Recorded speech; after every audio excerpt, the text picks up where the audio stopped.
नमस्कार दोस्तों, मैं प्रवीण पुरोहित इस ऑनलाइन प्लेटफॉर्म पे आपका स्वागत करता हूँ। आज अपन पढ़ रहे हैं कक्षा 12वीं और बीकॉम में भी इसका पार्ट है नए साझेदार का प्रवेश।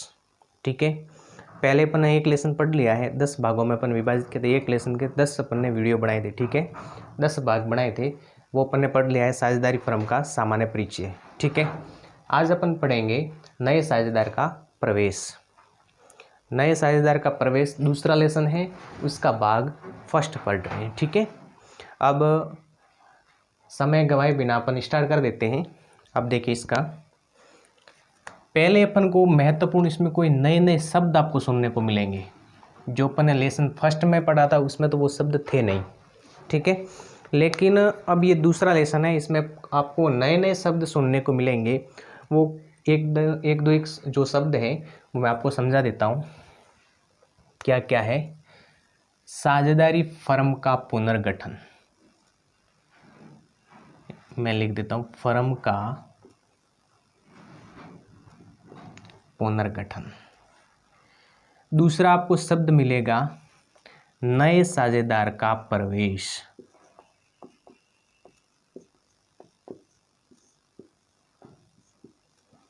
नए साझेदार का प्रवेश।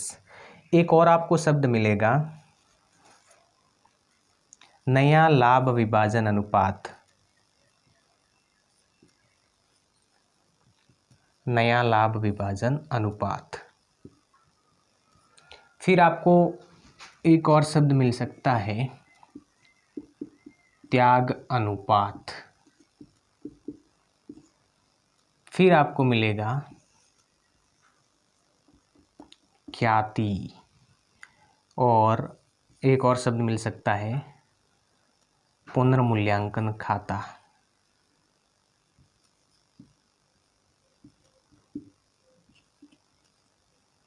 पुनर्मूल्यांकन खाता, ये आपको नए शब्द मिलेंगे। ठीक है, जो अपन ने पहले नहीं पढ़े थे लेकिन अभी अपन पढ़ रहे हैं इसको। इस लेसन में आपको पढ़ना पड़ेगा। अगर ये आपको 6 शब्द समझ में नहीं आए तो दूसरा लेसन आपको बिल्कुल समझ में नहीं आएगा। ठीक है, तो सबसे पहले आपको यही ध्यान रखना है कि इन 6 शब्दों को आराम से धीरे धीरे व्यवस्थित तरीके से, जो कि दूसरी बार पढ़ना ना पड़े, ऐसे अपन को क्या करना है, आराम से समझना है इसको। ठीक है, अगर ये 6 शब्द आपको समझ में आ गए तो आगे वाला लेसन आपके लिए इजी हो जाएगा। ठीक है, सबसे पहले देखिए फर्म का पुनर्गठन। ये फर्म का पुनर्गठन क्या होता है? साझेदारी फर्म का पुनर्गठन। पुनर्गठन का अर्थ होता है दोबारा गठन करना, कोई न कोई कारण से। ठीक है, कोई न कोई कारण होगा, उसकी वजह से क्या होता है, साझेदारों के संबंध में परिवर्तन हो जाता है, उसको बोलते हैं साझेदारी फर्म का पुनर्गठन। अब इसमें देखिए, जो इसका अस्तित्व है, उसकी विद्यमानता है, उसको तो प्रभावित नहीं करते हैं। नाम वो का वही रहेगा, स्थान वो का वही रहेगा। ठीक है, लेकिन साझेदारों के मध्य जो संबंध है उसमें परिवर्तन हो जाता है किसी भी कारण से। साझेदारों के मध्य जो संबंध में परिवर्तन होता है उसी को बोलते हैं साझेदारी फर्म का पुनर्गठन। अब कारण कई प्रकार के होते हैं। ठीक है, जो आगे अपन विस्तार से पढ़ेंगे कि किन किन परिस्थितियों में साझेदारी फर्म का पुनर्गठन होता है। ठीक है, तो आपको इतना ही ध्यान रखना है कि फर्म की विद्यमानता को प्रभावित किए बिना साझेदारों के संबंधों में जो परिवर्तन होता है उसी को साझेदारी फर्म का पुनर्गठन कहते हैं। बिल्कुल सरल सीधी भाषा में आपको परिभाषा देनी है। साझेदारी फर्म की विद्यमानता को प्रभावित किए बिना साझेदारों के मध्य जो संबंध है उस संबंध में जो परिवर्तन होता है उसी को अपन क्या कहते हैं, साझेदारी फर्म का पुनर्गठन।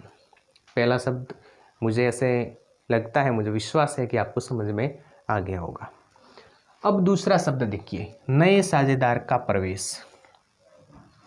नए साझेदार का प्रवेश, पहले अपना व्यवसाय चल रहा था, उसमें पुराने साझेदार तो थे ही, पहले से साझेदार तो मौजूद थे ही। ठीक है, अब आवश्यकता पड़ती है दूसरे व्यक्ति के लाने की। ठीक है, यानी नया साझेदार की आवश्यकता पड़ती है, तब अपन नया साझेदार प्रवेश करवाएंगे। नया साझेदार, नया व्यक्ति व्यवसाय में लाएंगे। तो आपको इसमें आपको यही परिभाषा देनी है कि व्यवसायिक फर्म में यानी साझेदारी फर्म में नए व्यक्ति का, साझेदारी फर्म में नए व्यक्ति का स्वामी के रूप में प्रवेश करना। इसकी क्या परिभाषा हो जाएगी? साझेदारी फर्म में नए व्यक्ति का स्वामी के रूप में प्रवेश करना नए साझेदार का प्रवेश कहलाता है। ठीक है, साझेदारी फर्म में नए व्यक्ति का स्वामी के रूप में प्रवेश करना, यानी जो नया व्यक्ति आएगा, नया साझेदार आएगा, वो भी व्यवसाय का स्वामी माना जाएगा। अपन पार्टनरशिप उसको देते हैं तो वो भी उसका मालिक माना जाएगा। ठीक है, स्वामी माना जाएगा। इसलिए आपको यही ध्यान रखना है कि साझेदारी फर्म में नए व्यक्ति का स्वामी के रूप में प्रवेश करना नए साझेदार का प्रवेश कहलाता है। ठीक है, ये दो शब्द क्लियर हो गए। एक शब्द नया लाभ विभाजन अनुपात।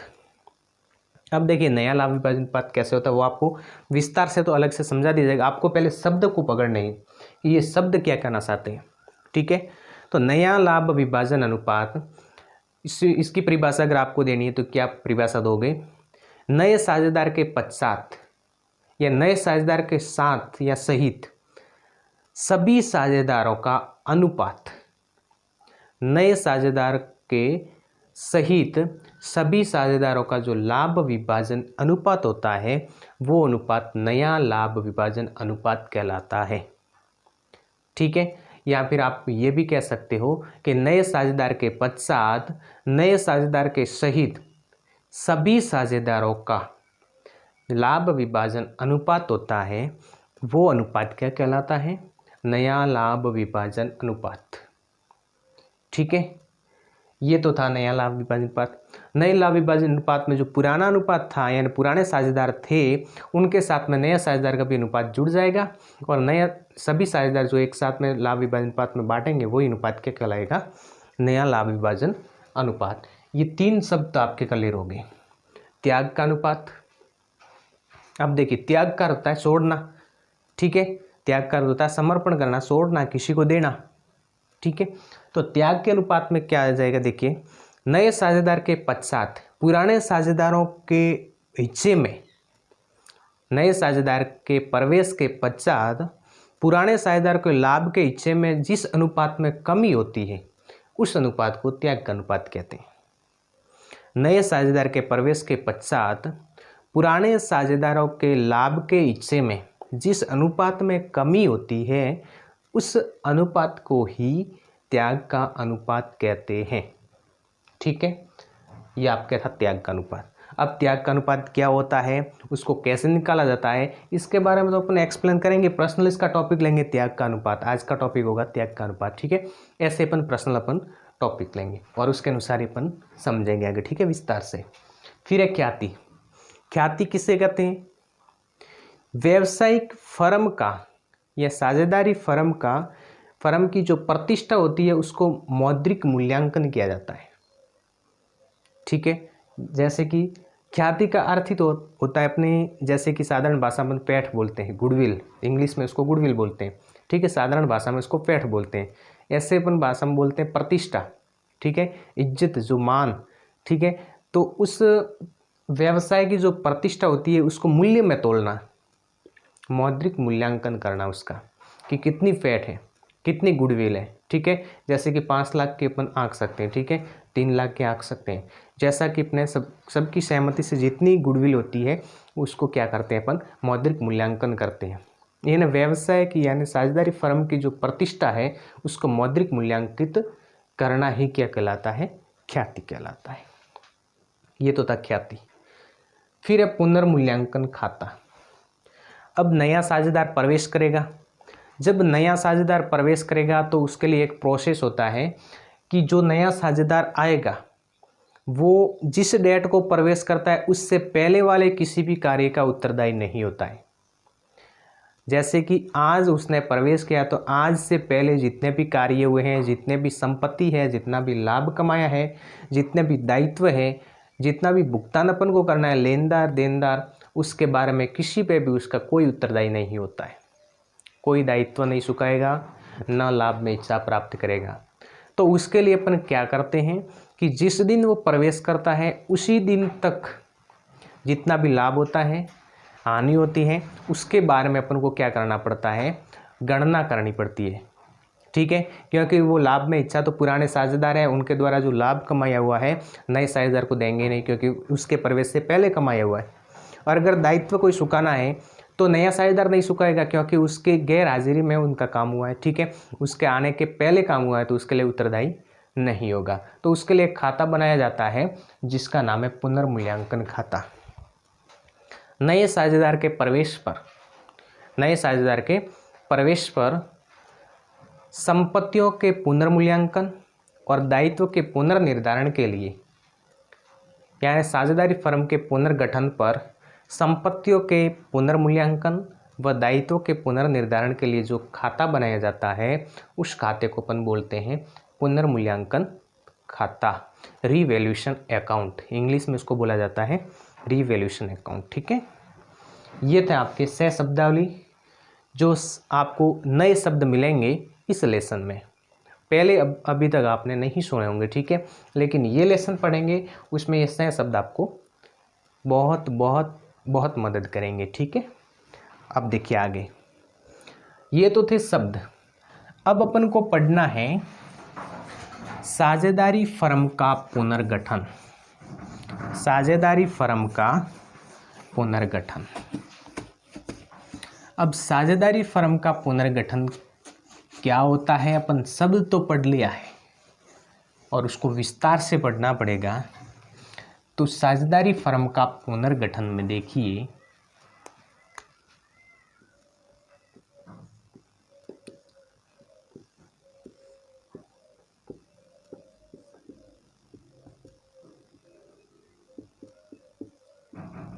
साझेदारी फर्म का पुनर्गठन। साझेदारी फर्म के पुनर्गठन में देखिए, किसी भी कारण से, या फिर आप कह सकते हो कि साझेदारी फर्म के विद्यमानता, यानी जो विद्यमान है साझेदारी फर्म, जो उसका अस्तित्व है उसको तो प्रभावित नहीं करते हैं। ठीक है, लेकिन साझेदारों के मध्य जो भी समझौता होता है, साझेदार के मध्य जो भी संबंध होते हैं, उनमें जो परिवर्तन होता है उस परिवर्तन को अपन क्या कहते हैं, साझेदारी फर्म का पुनर्गठन। साझेदारी फर्म का पुनर्गठन। ठीक है, अब साझेदारी फर्म के पुनर्गठन आपको 2 बार समझा दिया। एक बार तो वो शब्द है उसमें आपको परिभाषा बता दी, अब एक बार ये परिभाषा और एक बार सुन लीजिए, क्योंकि मोस्ट इंपोर्टेंट ये टॉपिक है और इसकी परिभाषा कंफर्म आपको याद करनी पड़ेगी। ठीक है, तो देखिए विद्यार्थियों, जो साझेदारी फर्म का पुनर्गठन है उसकी परिभाषा एक बार और सुन लीजिए। यानी साझेदारी फर्म की विद्यमानता को प्रभावित किए बिना साझेदारों के संबंधों में जो परिवर्तन होता है उसे साझेदारी फर्म का पुनर्गठन कहते हैं। ठीक है, बिल्कुल इजी लैंग्वेज में आपको बता दिया है। अब कोई परिस्थितियां ऐसी जिसमें साझेदारी फर्म का पुनर्गठन होता है, ऐसी कौन कौन सी परिस्थितियां हैं जिसमें साझेदारी फर्म का पुनर्गठन होगा? तो ऐसी फिक्स परिस्थितियां हैं, नए साझेदार का प्रवेश। पहली क्या कंडीशन हो सकती है, नए साझेदार का प्रवेश,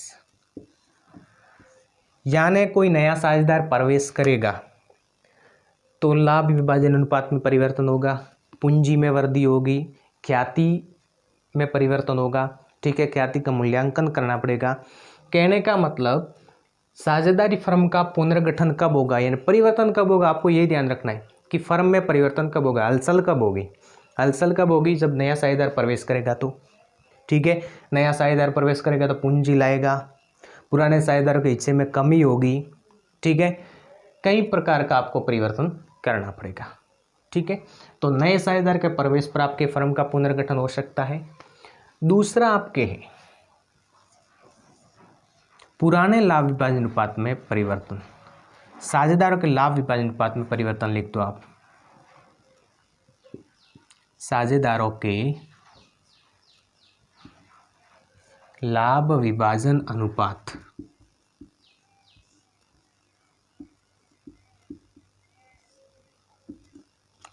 में परिवर्तन। यदि न तो साझेदार ने प्रवेश किया है, पहले तो पुनर्गठन कब होगा, या तो आपका नया साझेदार प्रवेश करता है तो, ठीक है। फिर दूसरा परिवर्तन कब होगा, साझेदारों के लाभ विभाजन में के अनुपात में क्या होता है, लाभ विभाजन अनुपात में परिवर्तन हो रहा है। कोई साझेदार प्रवेश नहीं करता है, किसी की मृत्यु नहीं हुई, कोई अवकाश ग्रहण नहीं करता, लेकिन साझेदारों के लाभ विभाजन अनुपात में परिवर्तन हो रहा है। तो परिवर्तन होगा तभी साझेदारी फर्म का पुनर्गठन होगा, ठीक है। तीसरा देखिए, पुराने साझेदार के अवकाश ग्रहण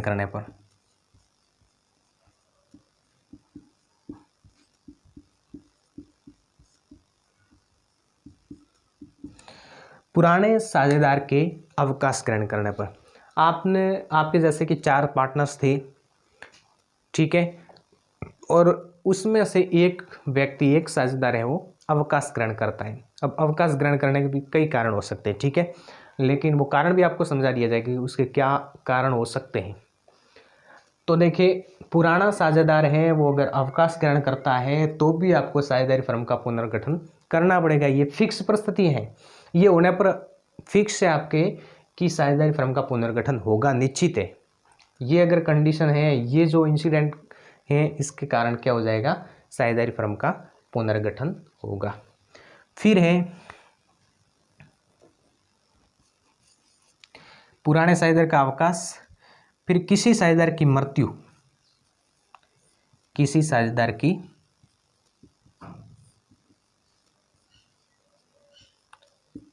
होने पर, अगर किसी साझेदार की मृत्यु होती है तो भी आपके साझेदारी फर्म का पुनर्गठन होगा, ठीक है।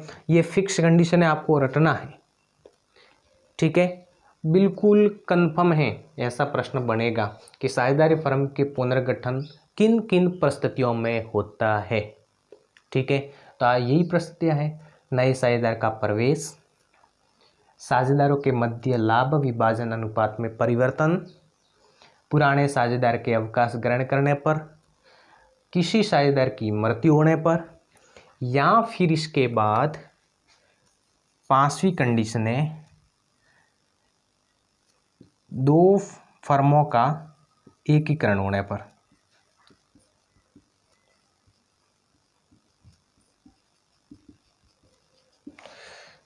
ये कंडीशन आपके हैं साझेदारी फर्म का पुनर्गठन। वापस एक बार देख लीजिए, नए साझेदार का प्रवेश, लाभ विभाजन अनुपात में परिवर्तन, किसी साझेदार का अवकाश ग्रहण करना, किसी साझेदार की मृत्यु, या फिर 2 फर्मों का एकीकरण होने पर, 2 फर्मों का एकीकरण, समामेलन, ठीक है। तो आपके क्या होता है, इन परिस्थितियों में निश्चित रूप से साझेदारी फर्म का पुनर्गठन होता है, ठीक है। ये तो कंडीशन थी साझेदारी फर्म का पुनर्गठन होने पर। अब एक और कंडीशन आती है, अपन इसमें से सबसे पहली कंडीशन लेंगे, कौन सी, नए साझेदार का प्रवेश। पहली कंडीशन कौन सी है, नए साझेदार का प्रवेश। अब नए साझेदार के प्रवेश में अपन विस्तार से पढ़ेंगे कि नया साझेदार का प्रवेश होता क्या है, उसको क्या क्या अधिकार प्राप्त होते हैं, उसके साथ में क्या क्या लाना पड़ता है, और नए साझेदार के प्रवेश पर कौन कौन सी परिस्थितियों में होती है, क्या क्या समायोजन करने पड़ते हैं, इसके बारे में अपन आराम से पढ़ेंगे। आपको बस कंटिन्यू अपनी क्लास लेते रहना है, ठीक है। आज अपन पार्ट 1 पढ़ रहे हैं, नेक्स्ट अपन पढ़ेंगे पार्ट 2। अभी देखिए, नए साझेदार का प्रवेश, पहली कंडीशन पढ़ रहे हैं।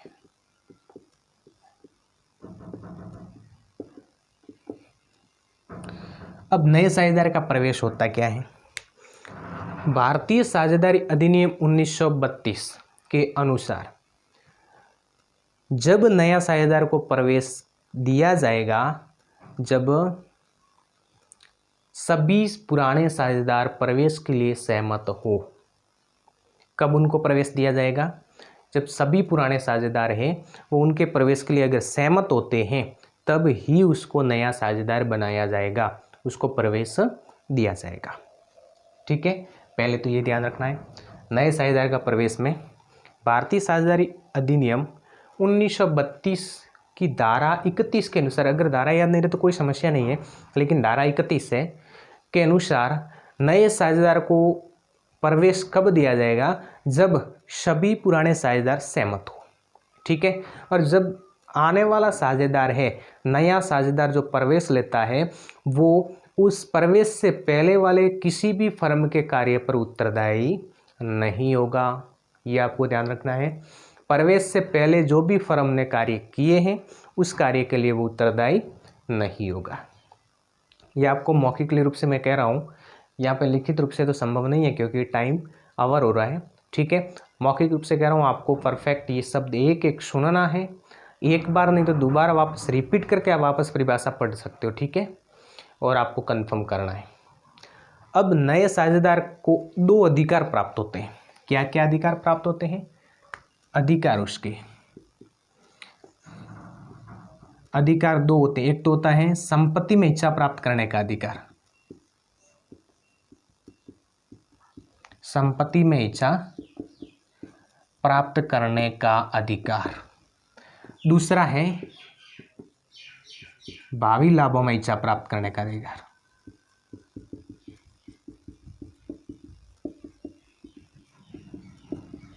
करने का अधिकार 2 अधिकार प्राप्त है। कौन से? संपत्ति में इच्छा प्राप्त करने का अधिकार, और दूसरा अधिकार है भावी लाभों, भावी यानी आने वाले समय में, उससे पहले वाले लाभ है उस पर तो उसको इच्छा नहीं मिलेगा। प्रवेश करता है उसके बाद में जो समय आएगा उस पर जो भावी लाभों में इच्छा प्राप्त करने का अधिकार, ठीक है। अब देखिए यहाँ पे थोड़ी सी एक कंडीशन बनती है। संपत्ति में इच्छा प्राप्त करने के लिए वो पूंजी लाएगा,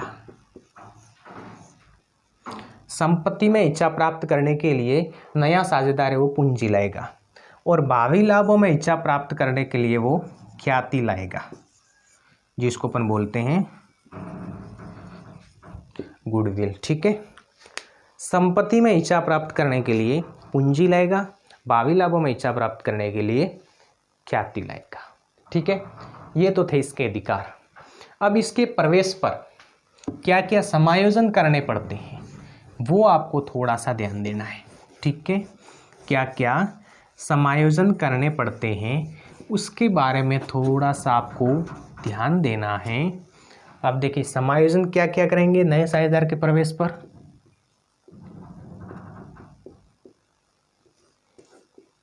पहला समायोजन करेंगे नया लाभ विभाजन अनुपात की गणना।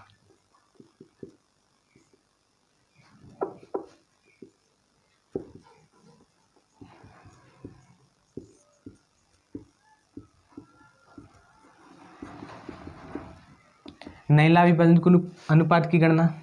दूसरा है त्याग का अनुपात, त्याग के अनुपात की गणना। फिर तीसरा है साझेदारों का पुनर्मूल्यांकन खाता बनाएंगे।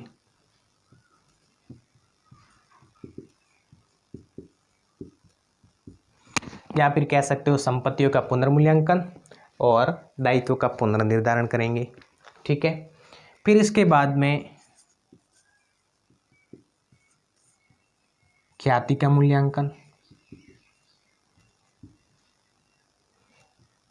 फिर